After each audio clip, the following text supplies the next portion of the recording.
Mina olen Kaarel Taimla, Eesti Noorteühenduste Liidu juht ja meiega on täna saates Pärtel-Peeter Pere, Tallinna Reformierakonna piirkonna esimees ja endine abilinnapea. Tere tulemast! Tervist! Peale magistrikraadi omandamist lõpetasite 2014. aastal ka Muusikaakadeemia džässmuusika erialal. Kuidas jõudsite üldse Reformierakonda? Huvitav küsimus. Ära mind teieta, kui sa saad. Räägime, Just nii, sina räägi, peal. räägime sina peal. Ma lõpetasin magistrikraadi, sain Brüsseli vabast ülikoolist, et vaba, Vrije universiteit tähendab, et vaba nagu mitte katoliiklik, sest seal on katoliiklik ja ülikoolide traditsioon. Lööveni katoliiklik ülikool ja teised, need on maailma absoluutsel tipptasemel. Seda tähendab vaba. Oli päris ülikool, mitte vaba või rahvaülikool. Eluülikool, Ei on. nagu öeldakse. Nii, ja rahvaülikoolis käisin muusikakoolis, et õhtuti ja töö kõrvalt ja mitu korda seal samas Brüsselis, kui ma töötasin Indrek Tarandi juures aastatel 2009 kuni 2015. See oli väga, seal ma sain meistriklassi poliitikas. Ja Reformierakond tuli siis loogilisena või miks Reformierakond? Ma olen seda varem öelnud ka, et ma olen hääletanud toonasel ajal küllap veel viimati Isamaa poolt. Seda on tulnud ette, ma olen Eesti Üliõpilaste Seltsi liige, pereinimene, mul 3 last ja pean lugu kristlikust kultuuriruumist ja sellest kontekstist väga palju. Aga reformi juurde lõpuks asi jõudis tolle kümnendi lõpul, 2021 märts ma liitusin kohalike valimiste aastal. Yoko Alender nägi kõvasti vaeva, pikalt ja visalt nägi vaeva ja lõpuks detsembris tegi ettepaneku, ma ütlesin kohe ei, et me oleme otsustanud abikaasa. Indreku juurest lahkusin, et saame enne vanaks või lapsed saavad enne suureks, täiskasvanuks, siis tegeleme poliitika. Aga läks vahepeal teistpidi ja jõudsite hoopiski abilinnapeana ennast sisse seada. Enam te küll abilinnapea ei ole, aga millega te olete tegelenud siis vahepeal? Millega ma olen tegelenud varem? Ikka see teietad. Vanad harjumused. Vaikselt paranen. Ma astusin tagasi abilinnapea kohalt. Ma kirjutasin sotsiaalmeedias, Facebookis, Instagramis, LinkedInis, igal pool. Ma kirjutasin, miks ma tagasi astusin. Aga kui keegi ei ole LinkedIni postitus näiteks lugenud? Me võime pikalt rääkida sel teemal, aga et ma siis toona avalikkuses ütlesin, et niimoodi jätkata ei saa, et mina tulin siia tegema, tulin abilinnapeana tegema, tulin poliitikasse tegema asja, see on linnaruum tervikuna, ehitatud ruum. Ma Riigikogus olles töötasin ka ehitatud keskkonnaga või built environment, nagu inglise keeles ka öeldakse, ja see on žargoon, need on arusaadavad eesti või ingliskeelsed sõnad, aga see on see valdkond, see on ehitus, see on süsinikuneutraalne ehitus, see on planeeringud, see on Eesti üleriigiline planeering, see on Maa- ja Ruumiameti loomine, mis meie valitsemise ajal nüüd ära tehti, sellest on räägitud 10-20 aastat, et Eestis peaks olema riigiarhitekt, vastav institutsioon. Ma olen tegelenud lühidalt öeldes, Kaarel, nende teemadega. Tegelesin konsultandina enne aastaid, pärast Brüsselit tuli korraks Tallinn, siis tuli Stockholm. Ma tegelikult olin Stockholmis juba tööl ühes konsultatsiooni ettevõttes. Aga ma kuulasin ühte Maris Lauli intervjuud, kus ta rääkis sellest, et Reformierakonnal on palju ideid, mõnede ideede taha on saanud sellised nagu komad või punktid, aga päris linnukesi ei ole saanud veel teha. Kuidas läks niimoodi, et kõige suurem koalitsioonipartner Reformierakond ei saanud neid ideid ellu viia, mida ta soovis? See on tõlgendamise küsimus nüüd siiski. Räägime pealegi poliitikast. Me sõlmisime siis aprillis 2024 koalitsioonilepingu Isamaa, Reformierakond, Eesti 200, Sotsiaaldemokraatlik erakond. Ja läbirääkimised kestsid nädalaid ja see protsess nägi vähemalt meie erakonnas välja nii, et oli välja valitud Tallinna Reformierakonna juhatus ka. Juhatus koguneb, annab mandaadi, et teie olete läbirääkijate delegatsioon. Mina olin siis seal eesotsas. Ja siis meil tulid eksperte juurde, et kui täna räägime haridusest, siis võtsime ekstra liikme, homme räägime muudel teemadel linnaplaneerimisest, võtsime ka eraldi juurde inimesi meilt. See oli ja siis koordineerivaid koosolekuid pidevalt selle sama Tallinna juhatuse. Meie mandaat ka lõpuks tuli, et nii, et siin on see kaup, kas me kirjutame alla, kas me ei kirjuta. Et see oli pidev infovahetus ja sisuline ja ja ka valdkonniti, ka selle sama laste kohatasu kaotamise küsimusega, mille üle me seal siis nägime vaeva, kulutasime tunde, aga mõistsime, et me ei saa seda. Teised ei ole nõus, see on kallis, kogu see probleemistik, summa summarum, kas me teeksime midagi muud ehk valdkonnas Miks haridus. teised ei olnud nõus? Seda võite küsida neilt. Küsime. Eks me oleme seda asja, kohtume teistega, küsime. et me oleme seda asja ajanud pikalt. Erakond siis, Reformierakond on 2017. aastast siin Tallinnas seda rääkinud, et olgu lasteaed ehk algharidus, osa haridussüsteemist tervikuna selline, et me ei maksa selle eest. Samamoodi nagu me põhi- ja keskhariduse eest ei maksa. Et see oleks paradigma muutus, midagi fundamentaalset. Aga siis teised olid sellele lõpuni välja vastu. Juba toona jõudsime omadega siia, aga nüüd väita, et me ei ole siin aasta jooksul erakonnana saanud sellest Tallinna koalitsioonist asju, mis meil olid olulised. Ei, oleme siiski. Alustuseks me saime Keskkonna- ja Kommunaalameti abilinnapea positsiooni ja linnavara. Kumbagi neist tahtsime algusest alates. Peatänavat hakatakse projekteerima millalgi homse ja järgmise 3 nädala vahel, kui sotsid ei ole seda vahepeal siis tuksi keeranud. See on olnud meil erakonna programmis konkreetselt, et teeme siia peatänava. Ja neid punkte nüüd on teisigi, aga need ei ole olnud sedavõrd suured ja ma ei tea, seksikad, et lumekoristus, kohe, eks ju, kõigile jääb meelde sünonüümne Isamaaga või mingisugune muu selline asi, et aasta on lühikene aeg, aasta pluss mõned kuud, eks, ja 4. koalitsioon. Ja kui me räägime mingisugusest pärandi jätmisest, et pärast erakonnad küsivad, et kuulge, et mis see meie nägu on, kus see on? Sotsid võtsid endale puud, tahtsid siis mitme miljoni euro eest puid istutada, mis sest, et me juba tänavu istutasime erakordselt palju puid. Selles mõttes, kui palju on palju puid? Mitme miljonist, nemad nüüd tahtsid 2,5, alguses oli 3 ja veidi üle miljoni euro läheb niigi. Et siis sinna otsa tuleb veel siis see sotside projekt. Et see on selles mõttes kaval, et sa aastaga istutad selle ära ja siis pärast saad öelda, et näete, et see on sotsiaaldemokraatlik erakond.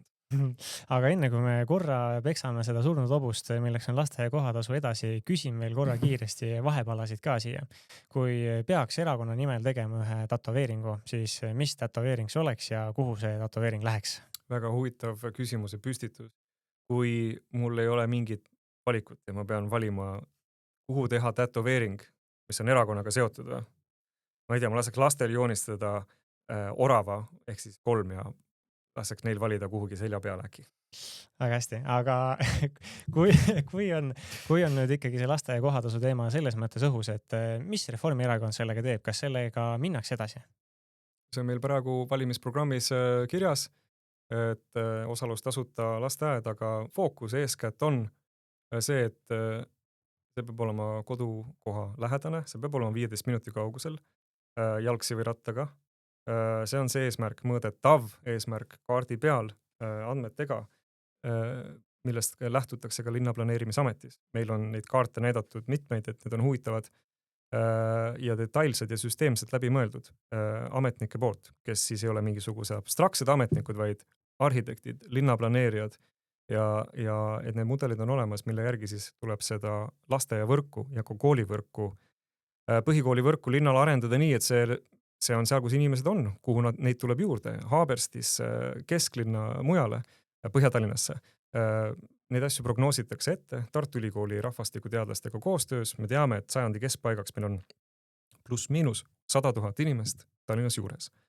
Pluss-miinus, et tehti 3 erinevat stsenaariumit, võib-olla vähem, rohkem keskmine. Kuhu see Pärnu jagu inimesi või rohkem Tartu jagu inimesi läheb, Pärnu jagu tuleb Põhja-Tallinnasse. Nii et sealhulgas siis. Nii et lasteaed peab olema eeskätt, prioriteet peab olema see, et ta on kodukoha lähedane ja nii sealt edasi. Aga hea, mul on neid küsimusi, millega sind üllatada veel. Järgmine tuleb Google'i repertuaarist. Mis on kõige naljakam, humoorikam või veidram asi, mida sind guugeldades Google'ist välja tuleb? Ei ole ennast guugeldanud ausõna. Mitte kunagi? Ei olen, aga nüüd viimased kuud võib-olla kevadel, varakevadel tegin. Päriselt, et on eraldi tööriistad, millega vaadatakse, millega poliitikud vaatavad, et mis nende kohta on kirjutatud ja nii, et siin ei maksa kuidagi mingit imelikku nägu muus osas teha. Ma eeldan, et midagi noorusajast võib-olla, kuidas ma mängin YouTube'is pilli. Ma ei ole kontrollinud, ma vaatasin, et albumi andsite välja, nii et vast ikka head muusikat, mitte midagi, mis oleks humoorikas, aga lähme edasi. Üks võib-olla kõige enam tsiteeritud asi, mida te olete öelnud, et tahan Kõlvarti pead ja tahan tema tööd. Siin vahepeal kommentaariumites sai lugeda, et pigem nagu võib-olla tahate anda Kõlvartile tööd. Mis seis sellega täpsemalt oli?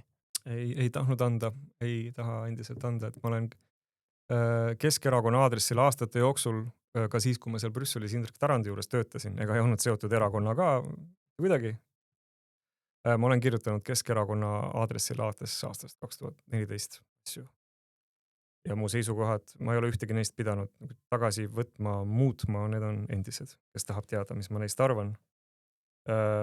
Või kitsamat ja konkreetsemat Tallinnas, nende pärand, nende mõju, nende töö, linna liikuvuse planeerimisega, no millega tahes. Nii et ei. Ja see suvine saaga, mis siin oli, et minu nägemuses ma loodan, et erakond hakkab sellest õppima. Me oleme neid arutelusid juba pidanud erakonna siseselt, et kuulge, et see oli nüüd viga ja vigade kogum, et tehkem sisekaemust, et meil on palju inimesi, kes tahavad seda vestlust pidada, juba on peetud ja me jätkame seda, jätkame ka pärast valimisi, et me peame muutuma ja selleks, et suuta edasi minna. Nagu Juhan Liiv ütles, et kes ei mäleta ajalugu, elab tulevikut, nii ma natukene pean veel sonkima. Siin oli ka vahepeal mõte, et Urmas Sõõrumaast võiks saada linnapea. Miks tehti ettepanek just Urmas Sõõrumaale? Urmas Sõõrumaa on tuntud ettevõtja. Tutvustust ülemäära vist ei vaja Eesti ühiskonnas laiemalt. Olen kuulnud. Nii. Ja tema panus ka linna arendamisse Rotermanni kvartali näol on väga hea. See on suurepärane näide, kui seda arhitekti silme läbi analüüsida, olgu akadeemiliselt või kusagil deseenis või arhteilis või kuskilt lugeda eesti või inglise keeles. Seal on tehtud just seda head vana ja uue arhitektuuri sulatamist kokku ja just selles nii-öelda esimeses otsas see, mis vanalinna kesklinna poole jääb. Et väga julged ja väga hästi välja kukkunud kombinatsioonid on seal. Urmas nägi sellega vaeva, ei läinud seda teed, et kuule, teeme odavama võimaliku ja tuleb, mis tuleb. Erakond arvas, et see võiks olla hea mõte, et saaksime kellegi väljaspoolt juurde ja milline erakond seda ei arvaks, et muidugi iga erakond see on loomulik, tahab uusi liikmeid, tahab suuri kalu, tuntud inimesi ühiskonnast, no kahtlemata. Meil avanes selle jaoks võimalus, et meil oli hea meel, et ta soostus tulema ja kahju, et asjad nii läksid. Aga kui me mõtleme korra erakonna sisse ja hoopis teisel teemal, kui te peaksite minema matkale ja võtma ühe reformierakondlase kaasa, siis kes see oleks? Jürgen Ligi võib-olla kaasa. Miks Jürgen? Jürgen teeb kõvasti trenni. Kui sa niimoodi siin küsid, et Jürgen on vastuoluline karakter kahtlemata. Kui Jürgenil need head asjad välja tulevad, siis see on ikka väga hea indeed. Ta suudab teinekord väga hästi ja just kirjas panna kirja, artikuleerida, sõnastada mingisugused suured ühiskondlikud teemad, kriitika kellegi suunal, on ta Venemaa, on ta mingi ühiskondlik protsess või kui viimati näiteks oli Jürgeniga see asi, ja ta on väga roheline. Jürgen on nii roheline, et hoia ja keela, tumeroheline. Kui ma läksin Riigikokku, rääkisime, kus me jõusaalis rääkisime juttu või midagi, siis ta rääkis, et teda on väga palju mõjutanud raamat, mida MIT teadlased tegid, et kasvupiirid, Limits to Growth sajandi keskel, 70 alguses. Ja siis toona juba mõõdeti, kulge, et tehti esimene projektsioon, et kliima, me jõuame täpselt siia, kuhu me oleme praegu jõudnud.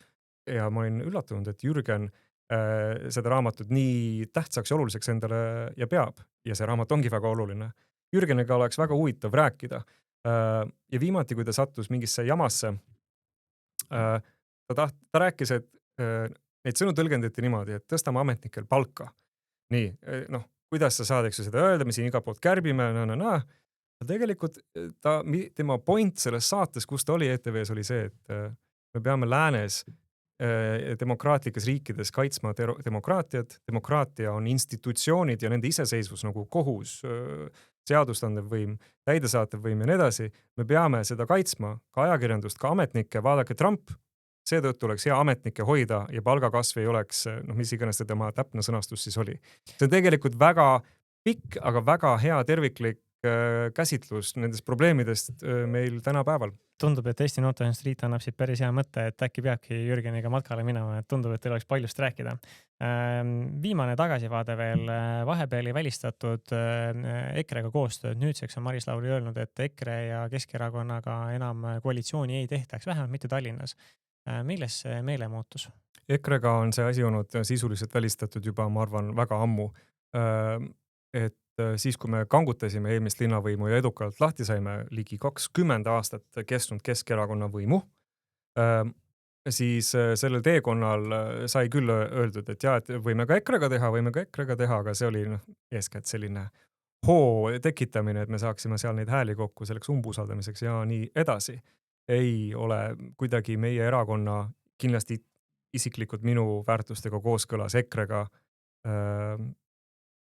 koostöö tegemine vähemasti siin Tallinnas isegi. Et nad on Sten Tamkivi, kui ma nüüd õigesti mäletan, kirjutas ühes, kas oli uudiskirjas või kuskil, ta kirjutas seda, et millal on see küsimus, et sina arvad ühtemoodi, mina teistmoodi. Me oleme erinevates erakondades, vaidleme, on tuline, on õudne, no fine. Aga ühel hetkel, kui sa hakkad ütlema, ja nagu EKRE on hakanud ütlema, et kohus, riigi kohus, nende otsus, see ja see ei kõlba, prokuratuur ei kõlba, parlament ei kõlba, president ei kõlba, sa ründad riigi demokraatlikke institutsioone. Ja see on lõhkumine. See ei ole enam see, et ma mõtlen nii või naapidi, see on lõhkumine. Aga nüüd me teame, kellega ei saa, kellega näeb Reformierakond ennast tulevikus koalitsioonis? Siin Tallinnas otsustab seda nagu ikka valija. Ja muidugi oleks esmajoones, kui siin natukene proovida hetkeks sündmustest ette rutata, kindlasti oleks hea siin Tallinnas, arvestades, et Keskerakond siin nii kaua võimul oli, ligemale 20 aastat, vahepeal suure osa sellest ainuvõimul üksinda, kindlasti oleks hea linna arengu seisukohast. Ja ma arvan ka Keskerakonna kui erakonna kui organisatsiooni arenemise seisukohast oleks hea, kui nad jätkaksid mõnda aega opositsioonis puhastumist. Kui oleks võimalik mingi kolmikliit või 4 kliit, kui valimistulemus seda annab, siis kindlasti tuleb neid variante kaaluda, aga seda ütleb valija. Viimased reitingud näitavad, et see tõenäosus on veelgi kasvanud, et Keskerakond otsustab ise, et siis kelle ta 4 erakonna seast endale valib. Nii et näiks. Elame, näeme, meedias kujutatakse noori tihtipeale negatiivse alatooniga, vähemalt meil Eesti Noorteühenduste Liidus on küll jäänud selline mulje. Loen ühe kommentaari ette ja palun sul sellele reageerida. Luba tattninale maad ja taevad kokku ja ta hääletab vanakurad ja ema pimeda kassi poolt. Mis emotsioone tekitab? Väga ebameeldiv keelekasutus, et kui me tahame me tahame asjast rääkida, on see kuskilt foorumist või isegi nagu kujutada ette nendel teemadel sellisel viisil rääkimist, need on nagu liiga laiad pintslitõmbed, et asjast minu arust rääkida. Et see natukene vehkimine. Kui siin tahetakse adresseerida midagi, et noored on, ma ei tea, rumalad või et nad ei tunne valimiste suhtes huvi või ükskõiksed või valivad nagu tuulelipud, et kes annab siin, ma ei tea, mingi vidina. No sama asja võib öelda, ma arvan, mis tahes valijagrupi kohta, kui tahta niimoodi öelda ja sellises stiilis. Me leiame igast segmendist, noor, vana, mees, naine, linnas, maal, see linn, teine linn, selliseid inimesi, kes tõesti suvaliselt ükskõikselt sellesse väga vastutustundlikusse kodaniku kohusesse suhtuvad. Valimas peab käima, kui sa tahad, et sinu kodukoht muutub. Sinu linnaosas, sinu tänaval. Oled sa noor, vana, Tallinn või mingi muu koht, sa pead kaasa rääkima. Ja see on nupuvajutus või paar ja tegu on tehtud. Kui inimesed ei lähe valima, noored või vanemad inimesed, öeldakse, et kedagi pole valida, kõik on nii jama, et mul on poliitikast kõrini. Ma luban, mul on ka poliitikast kõrini. Täiesti siiber on, no muidugi on. No ma ei tea, väga paljud inimesed, kes töötavad mis tahes töökohal, on ju mõelnud, et kurat, mulle aitab. Nii, muidugi, keegi tuli tänaval mulle juurde siin Solarise keskuses, üks meeldiv vanamproua. Ütles, et teate, noormees ei aitäh, et mul on poliitikast vist Villand ütles ta. Proua, mul on ka, naersime seal. nii et see ei saa olla vabandus. Inimeste võib-olla Villand ei olegi kedagi valida, nad kõik on põmbead, see erakond ja võta üks ja viska teist, aga sina kodanikuna pead siiski minema ja tegema selle väikse asja ära. Kui me ei lähe valima, siis tehakse valik meie eest. Väga-väga lihtne. Aga teil on sõnum, Reformierakonnal on sõnum, mina lugesin programmist, et keskmes on eestikeelsus, põhjamaine linnaruum ja väärtuspõhisus. Olge hea, dešifreerige, mida see tähendab? No eestikeelsele haridusele üleminek peab jätkuma seaduse järgi kõik punkt. Ei tee erandeid, näeme vaeva, prioriteet, see peab olema näiteks ka eelarve kõnelustel, eelarve protsessil. Linn peab panema sinna juurde selle vajaliku raha, see peab saama vajaliku tähelepanu ja nii edasi, et hea koostöö riigiga, kõik need elemendid, et see asi jookseks. Me räägime lastest. Väga oluline. Põhjamaine linnaruum, et me arvestame 8-80 põhimõttel nii 8-aastase kui ka 80-aastase inimeste vajadusi, et nad saaksid iseseisvalt tänaval hakkama. Ja kui 8 ja 80-aastane saavad hakkama, on ohutu, on pinke, on rattateid, on kõiki muid asju, on madalad, normaalsed, rahulikud kiirused, 30-40 kilti tunnis ülekäigurajad ja nii edasi. Siis kõikide teiste inimeste vajadused selle spektril vanuses 35, 45, 55 ja nii edasi on kaetud. Me räägime vähesest mürast, me räägime sellisest pildist, mis avaneb, kui te lähete Helsingisse või Stockholmisse, kui te seal proovite kõndida, te näete inimesi, te proovite seal sõita rattaga, see tundub turvaline, võimalik, seal on taristu ja nii edasi. Ja tihedus kindlasti, peatänav, mis on lubatud mitmes Reformierakonna programmis ja mida hakatakse projekteerima nüüd millalgi homse ja 3 nädala vahel, kui sotsiaaldemokraadid ja Isamaa ei ole siin seda nüüd tuksi keeranud, sest et ma vaatasin järele viimasel päeval ja kõik oli jonksus sellega, et peatänava projekteerimine tuleb. Need on osa lühidalt teiste asjade seas, mis on põhjamaine linnaruum. Ja väärtused, see sama asi näiteks, kui me võtame Tallinna Eesti pealinn, räägime küll eestikeelsest haridusest, aga see mentaliteet ja see jutt, mida räägib näiteks ajalooõpetaja klassi ees Eesti ajaloost, Nõukogude okupatsioonist, Eesti Vabariigist, see peab ikkagi sisaldama seda, et me kasvatame seal ka kodanikke, et me lähtume sellest riiklikust haridusprogrammist, mis meil on, kõik punkt, sellest me peame lähtuma. Aga kuidas me kasvatame inimesi? Mis see haritus on? Mis see mentaliteet on? Kuidas, mis tonaalsusega me räägime, kui pikalt me nendel peatükkidel peatume? Või me ikkagi räägime, et kuulge, et see siin on eestlaste ajalugu, aga tegelikult. Aga peatume ühe järgmise peatükini juures, mille nimeks on väike küsimuste mäng. Mina küsin, ole hea, vali siis paarist, mis sulle mugavam ja toredam tundub olevat. Alustame. Kas raamat või taskuhääling? Raamat. Kas ülikond või dressid? Ülikond. Kas auto või ühistransport? Ühistransport. Kas Stockholm või Tallinn? Stockholm. Kas töökontoris või kodukontoris? Kontoris. Kas tõukeratas või kastiratas? Tõukeratas. Kas Mihhail Kõlvart või Jevgeni Ossinovski? Ma tean, et usklik olete. Jah, olen küll. Kas Mihhail Kõlvart või Jevgeni Ossinovski? Jevgeni Ossinovski. Väga hea, aga lähme üldküsimuste juurde, mis puudutavad siis täpsemalt noori. Kui tihti teie erakonnas räägitakse noorte teemadel? Ma arvan, et tihti. Meil on oma noorte kogu, meil on noori inimesi, mina olen 39, ennast väga nooreks ei pea. Igatahes selle suve järel ei tunne, et Emil Laanemets, need inimesi on, kes meil on noored liikmed, on ka uusi inimesi, kes on siis 20-ndates, 30-ndates ja teemad, mis noori kõnetavad, näiteks, et meil on taskukohased eluasemeid on puudu, on vajaka, Tallinn on selle poolest jõudnud Lääne-Euroopasse, kus selles võiks õige pea rääkida. Ja, et näiteks see teema on saanud meil koosolekutel listides erakonna valimisprogrammis kajastust, et see on probleem, noorte jaoks on oluline, see sõnum on kohale jõudnud meie erakonnas ja me oleme kirjutanud ka Tallinnas valimisprogrammi, et kuidas me saame seda lahendada. Mis lühidalt on see, et me peame turule saama rohkem pakkumust, et ehitataks rohkem ja siis toob rohkem korterit turule ja siis me saame taskukohasema, konkurentsivõimelisema hinna. Linna roll on teha protseduurid, ehitusload, kogu see pool hästi hõlpsaks, et see muudkui käiks. aga Reformierakond on parajalt pikalt ka võimul olnud, kui räägiks korra asjadest, mis on praegu juba ära tehtud, mis on need asjad, mis on noortele kas otse suunatud või vähemalt positiivselt noori puudutanud? Nüüd Tallinnas või? Tallinnas või laiemalt Reformierakonna nii-öelda siis kas sulest või toetusest tulnud? Nii, ma arvan, et on väga oluline mõista, et selle aasta juulikuust nüüd jõustus liiklusseaduse muudatused, 2 tükki. Kõnniteel ei tohi autot parkida enam ja ratturist peab mööduma vähemalt 1,5 meetri kauguselt. Neid asju on aetud, ma ei tea, kui mitu aastat. Need on elementaarsed asjad, aga nüüd need on jõustunud ja seda tegi kliimaminister Kristen Michal eelmisel aastal, üle-eelmisel aastal, et nüüd tänavu nad jõustusid.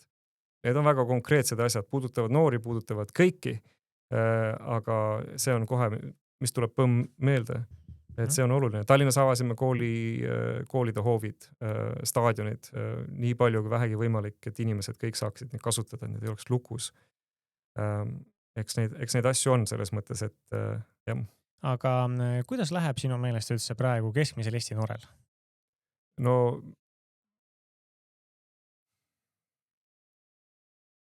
Eesti noorte tööpuudus on Euroopa kõrgeimad. Et see on probleem.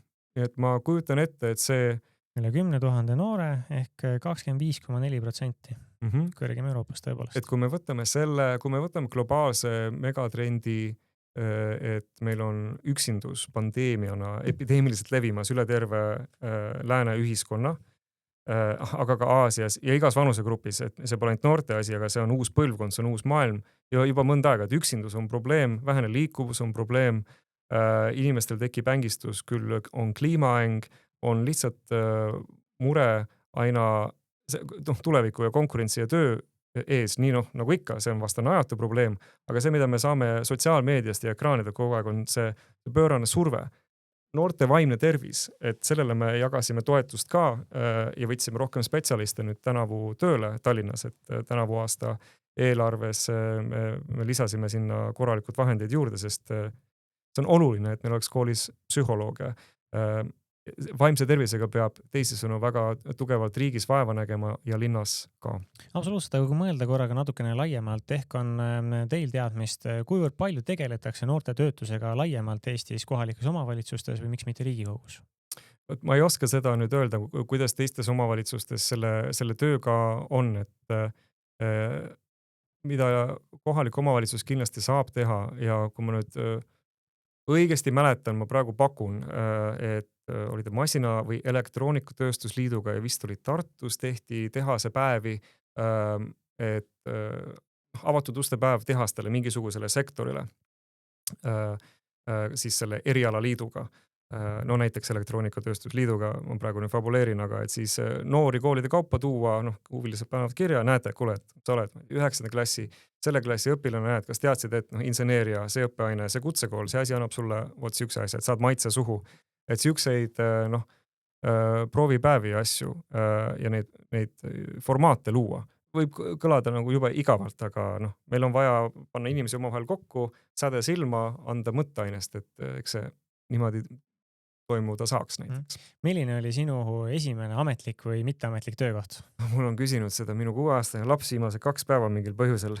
Vastasite ka? Ja, et ma korjasin peeti Laheotsa talus, et ma olin 12 või 11, ma tahtsin proovida, kuule, ma nüüd lähen proovin, kuidas tööd on teha, siis ma panin ennast kirja, meil suvila on vanematel seal lähistel ja siis hommikul läksin poe eest mingi töölisbussi peale, õhtul tulin tagasi, sain imevähe teenistus selle eest, aga sain huvitava kogemuse, kuidas seal kohaliku rahvaga oli siis põllul peeti. Aga kas seda konkreetset tööd oli muidu keeruline leida? Ei, seal kandis pidi lihtsalt aastal 2000 panema lihtsalt nime kirja. Väga hea. Mina ütlen ühe märksõna ja ole hea, sina siis reageeri, mis on esimene mõte, mis pähe tuleb lihtsalt ja konkreetselt. Eestikeelne haridus. Tuleb ära teha. E-sigaretid. Miks? Maksud. On vaja. Tammsaare park. Kena. Noortekeskus. Ja, rohkem. Populism. Väga suur ohtlik asi kogu läänemaailmale, kogu demokraatiale. Tõuksid. Normaalne mikromobiilsus. Mhm. Räägime natukene sündivusest. 2024. aastal sündis rekordvähe lapsi, täpsemalt siis 9600 ja natukene peale. Miks on sündimus Eestis nii madalale langenud? See pole ainult Eesti mure, see on Põhjala, Euroopa, jällegi läänemaailma mure, Jaapani mure. Jaapanis 1 000 000 inimest vähenes elanikkond eelmisel aastal. Seda peab nüüd üle kontrollima, aga ükskord tuleb praegu meelde. Õnneks see nii-öelda jääb publiku otsustada, et kas oli õige või mitte. Mina seda faktikontrolli praegu ei suuda teha. Ärme tee, aga madal sündimus on probleem Eestis, Põhjalas, Euroopas. Ja ma just lugesin ka, et suvel lugesin, et Rootsis oli Uppsala ülikool või kuskil siis riigi tellimusel käivitatakse uuring, sest räägiti uudistes, et üritatakse aru saada, miks Rootsis naised ja noored inimesed soovivad saada hiljem lapsi, vähem lapsi. Ja tegelikult teada-tuntud teema ja trend, et saadakse vähem, saadakse hiljem, eneseteostus, individualistlik ühiskond, jällegi hirmud küll kliima ees, küll sõja ees, Trump, kõik need asjad mängivad ju rolli. Aga need on asjad, mis on tulnud, ütleme, viimastel aastatel, aga see megatrend on olnud juba mõnda aega meiega. Jah, muuhulgas lisaksin ka veel siis elukallidus, aga kas meil on lootust üldse riigina seda kuidagi ümber pöörata või see ongi see asjade kulg ja ega siin muuta midagi pole? Kas Eestis hakkab rahvaarv kunagi kasvama? See sõltub meist endist, aga siin on proovitud võluvitsa leida ja sellest räägitakse ja niimoodi, aga kui lugeda soome või rootsi keeles neid uudiseid, selle sama teemade käsitlust või ka inglise keeles, siis on, et sa tunned ära selle dünaamika ja mured ja probleemid samamoodi, et kui kirjeldus käib Euroopa madalast või Rootsi madalast iibest, sama asja saab kohaldada ka Tallinnale või Eestile, kui sa loed ja kindlasti igas riigis on omad nüansid ja eripärad ja meil hajaasustus ja väike riik ja nii edasi. Aga ma arvan, et kindlasti on võimalik, muidugi oleks võimalik, aga praegu kusagilt mingisugust eksperimenti või näidet, et see meede, selline keskkond, selline pakett midagi aitaks, seda nüüd tõsikindlalt paraku väita ei saa. Nii et see on väga pikk vastus sellele, et eks elu näitab. Ühistransport, millal viimati sõitsite? Eile. Kui palju maksab Tallinnas ühistranspordi kuupilet? Võiks maksta palju rohkem täiskasvanud Eesti kõige jõukamale elanikkonnale ehk Tallinnas ja Harjumaal töötavale inimesele. Kui meil oleks 2 eurot tunnipilet ja 50 eurot kuupilet näiteks, siis me suudaksime linnas teenida 50-55 miljonit eurot aastas, mis on Vanasadama trammidee ehituse maksumus 51 miljonit eurot. See on palju rohkem saaks küsida ja aga see maksaks ka. Inimesed on kuidagi nagu väga ära harjunud juba selle tasuta transpordiga. On ja ega see nende valimistel kuidagi mingiks küsimuseks teemaks ei saaks, aga see on see, kui te küsite, et palju maksab, siis Tallinnas teadupärast ei maksa ühistransport inimesele midagi, see makstakse kaude kinni, sest linn maksab selle kinni, tasuta asju ei ole olemas ning kui me jagame jämedalt, et palju läheb 120-130 miljonit eurot aastas ühistranspordile, jagame elanike arvuga, siis isegi kui me võtame imikud, pensionärid, kõik Tallinna elanikkonna, see teeb jämedalt 200-250 eurot per nägu, mis me iga aasta igaüks maksame selle eest. Räägime veel asjadest, mis maksavad. Nimelt kodud. Kui palju maksite teie oma esimese kodu eest? Ma selle jätaksin diskreetselt enda teada, see on isiklik asi. Aga ma võin öelda, et nagu kõik inimesed toona üle-eelmisel kümnendil kindlasti oluliselt vähem, rabavalt, hämmastavalt palju vähem, kui praegu ruutmeeter maksab. Siit kohe see küsimus, miks ma uurin, kas praegusele noorel on üldse koduase näiteks Tallinnas või üleüldiselt Eestis kättesaadav? Ei ole, kui vaadata, kui palju noored teenivad, mis on alustav palk mingis sektoris, mis on pankade nõuded, sissemaksed, et see on väga keeruline pusle, mida kokku saada, mitte ainult Tallinnas, aga isegi Tallinna lähiümbruses. Kui minna näiteks rongiga, võtta mis tahes suunas Tallinnast välja, Saku, Rapla, Aegviidu, Paldiski poole, Keila on hea näide. Väga raske on sinna korterit leida, osta, üürida. Täis on. Ja ammugi, kui sa autoga mõtled kuhugi minna, aga kui sa võtad kas või lihtsalt filtriks, et rongijaamad Tallinnast mingisugune X näiteks tunni pooleteise kaugusel, ka seal on juba see, noh, see on tunda andnud, et seal ka ei hakka väga paljudel inimestel hammas peale, sest et see nõudlus on sedavõrd kõrge. Sõna detailplaneeringud juba kuulsin, et see võiks aidata. Kas on veel midagi, mida teie erakond tahaks ära teha? Väga hea asi on teistes riikides aastaid järele proovitud nii linnades kui maal on ühistranspordipõhine kinnisvara arendus või Transit Oriented Development ehk TOD, Hollandis tuntud ka kui ABC. Ühesõnaga väga lihtsalt, et sa rajad ühistranspordikeskuse juurde lähistele korterelamuid ja büroohooneid, et vähendada sundliikumist. See on tark, elementaarne planeerimine.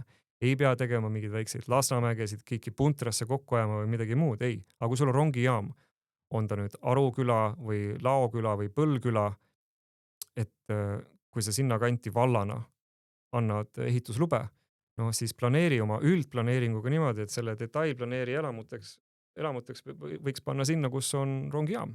Sellepärast, et see on oluline, sellepärast, et see aitab inimesi, see aitab ka viia ruutmeetri hinda alla. Sa ei pea, kui sa ei soovi, kui sinu ärimudel näeb ette, et sa võid teha ilma parkimiskohtadeta mõne korteri tihedas linnas näiteks, no suurepärane, et parkimiskoht maksab 30-35 000 eurot. Inimestel ei ole valikut linnas. Maal on maal, aga linnas näiteks väga-väga keeruline on leida korterit, kus sa ei pea ostma parkimiskohta kaasa, kui sul see soov peaks olema. Ja see on linna teha. Linn nõuab parkimiskohti, et kui palju, et 100 korterit, mitu parkimiskohta. Üks idee, mis siin paar päeva tagasi välja käidi, on see, et lapsetoetus makstakse korraga välja 18 aasta eest, mis on siis circa 17 000 eurot. Kas sinu erakond toetaks sellist ettepanekut? Kelle mõte see on? Uudiste avarustest lugesin, ei vaadanud, mis erakond seal taga oli. See kõlab nagu siuke valimiseelne nänn ausalt. Esimest korda kuulen, kõlab nagu valimiseelne nänn ja rahasadu, et maksta kogu see summa välja. Ma ei tea, kui tark see nüüd on, eriti kui me räägime, et mis see toetuse liik on, et see on ikkagi lapse toetus. Mida Reformierakond praegu Eesti 200-ga valitsuses arutavad ja on arutanud mõnda aega juba enne, kui see avalikkusesse jõudis, on see, et pensionisamba sissemakseid saaks kasutada tagatisena, kui võtta kodulaen. Noored inimesed. Suurepärane mõte. Et see on tõesti madalal rippuv vili. Mitte võluvits, ikkagi see kogumine ka sinna käib aeglaselt, aga see on suurepärane, kui need asjad suudetakse omavahel ühildada. Ma loodan väga, et sellega talitatakse kiiresti. Kui vana olid sina, kui käisid esimest korda valimas? Ma ei tea, küllap 18. Aga kas seda mäletad, kelle poolt hääletasid? Ei mäleta. 2015. aastal muudeti seadust. 16-17 aastased saavad nüüd valimas käia vähemalt kohalikul tasandil. Mida sellest arvad? Väga hea, noorte hääl peab kõlama. Mul on väga hea meel, et 16-aastasena saab. Et see on väga oluline. Et meil peavad olema otsused ja poliitikad noorte nägu. Ja mul on väga kahju näha, kuivõrd vähe seda tehakse, näiteks Tallinnas, näiteks Keskerakonna Isamaa poolt, kuidas vaatad valija profiile ja analüüsid gruppe. Minu poliitiku juttu Reformierakonnast võib võtta soolaga, vaatad, kes nende poolt hääletavad, mis vanuse segmendid, mis haridustasemega inimesed. Et noored, kelle päralt on tulevik, kes omandavad kõrghariduse, nende huvisid minu arust kaitstakse vähe, kindlasti Tallinnas ka, et on vähe, kes räägivad nendel teemadel. On ta linnaruum, on ta taskukohane eluase, on ta rahvusvaheline Tallinn, on ta salliv Tallinn. Nendel teemadel on loetud erakonnad, Reformierakond kindlasti nende seas. Eesti 200 võib-olla ka, aga nende toetus pole kuigi teab mis suur. Nii, et kui noored lähevad valima ja veelgi enam, kui noored räägivad kaasa, kirjutavad koolilehes, võtavad sõna, sotsiaalmeedias kuskil on aktiivsed, peavad kas või laua taga vestlusi ühiskondlikel teemadel. See loeb, kui sa räägid, sa ajad asja, et kui sina ei räägi mingist asjast, siis keegi võib-olla ei räägi sellest asjast. Või kui sa ei räägi mingist asjast selle vaatenurga alt, et äkki peaks seda tegema nii, ära eelda, et keegi teine räägib. Ära eelda, et keegi teine võitleb selle asja eest, mille eest sina tahad. et keegi võitleks. Väga loodame, et noored seda teevad, ka meie julgustame, aga need on asjad, mida noored ise peavad tegema. Kas on mõtteid, mida saaks näiteks Reformierakond teha, et soodustada noorte ühiskondlikut või kodanikuaktiivsust laiemalt?